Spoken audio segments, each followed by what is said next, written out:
Sekarang belum waktunya. Beginilah firman Tuhan semesta alam. Bangsa ini berkata, sekarang belum tiba waktunya untuk membangun kembali rumah Tuhan. Hagai pasal 1 ayatnya yang kedua.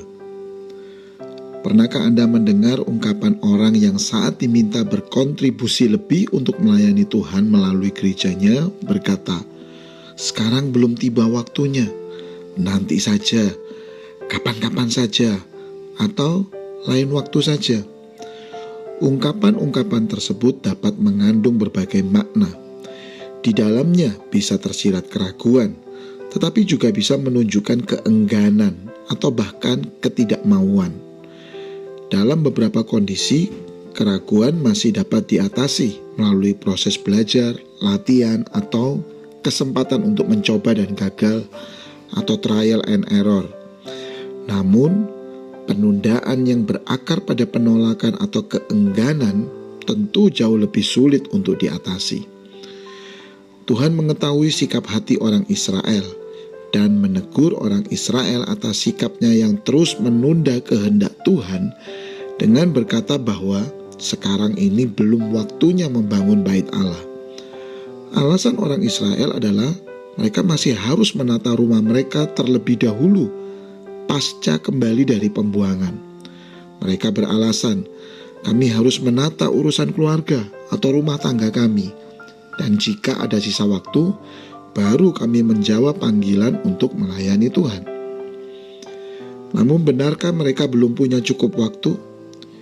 Jika melihat sejarah Alkitab, panggilan agar umat Tuhan membangun kembali bait Allah sudah dirancang Allah melalui Raja Persia sebelumnya, yaitu Raja Kores pada tahun 538 sebelum Masehi, mengizinkan orang Israel kembali dengan tujuan utama membangun kembali bait Allah. Sedangkan pernyataan Allah yang kita baca ini terjadi di pemerintahan Raja Darius tahun 520. Jadi sejak awal tujuan Allah ini telah dinyatakan, dan hingga 18 tahun kemudian proyek ini tidak pernah dilakukan oleh orang Israel dengan berbagai alasan penundaan. Tuhan merespon sikap orang Israel dengan bertanya, apakah sudah tiba waktunya bagi kamu untuk mendiami rumah-rumahmu yang dipapani dengan baik, sedang rumah ini tetap menjadi reruntuhan? Hagai 1 ayatnya yang keempat. Dengan kata lain, Tuhan mempertanyakan bagaimana mungkin mereka merasa pantas mendahulukan kepentingan pribadi, sementara kehendak Tuhan yang telah diberi waktu cukup lama justru dinomorduakan.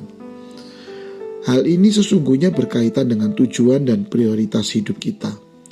Sejak awal, Allah merancang bait-Nya agar seluruh Israel bahkan segala bangsa belajar menyembah Allah yang benar. Markus 11 ayat 17. Namun orang Israel justru lebih berfokus pada tujuan hidup mereka sendiri dan memprioritaskan kepentingan pribadi. Bait Allah dibiarkan terbengkalai, sementara rumah-rumah mereka dibangun dengan rapi. Penundaan ini menunjukkan pergeseran hati. Tuhan tidak lagi menjadi pusat, melainkan pelengkap, setelah urusan pribadi dianggap selesai. Bagaimanakah dengan kita? Siapkah kita memprioritaskan tujuan Allah lebih dari sekedar tujuan hidup dan kebutuhan kita sekarang? Atau masih menunggu waktu yang tepat? Tujuan Allah selalu tercermin dari tujuan hidup dan cara kita memprioritaskan waktu.